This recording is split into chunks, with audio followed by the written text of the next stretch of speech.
শুনতে হবে। আমার একজন শ্রোতা বন্ধু গজলের অনুরোধ করেছিলেন, আমি একটা বাংলা আমার গাওয়া একটা আধুনিক গানের রেফারেন্স হিসেবে একটু গজল গাইব।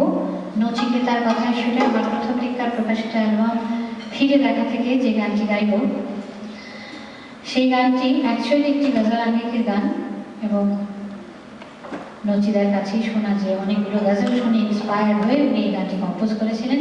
তার মধ্যে একটা গজল আমি একটু মুখ টানতে গিয়ে তারপরে আমার মূল গানে ফিরে আসবো।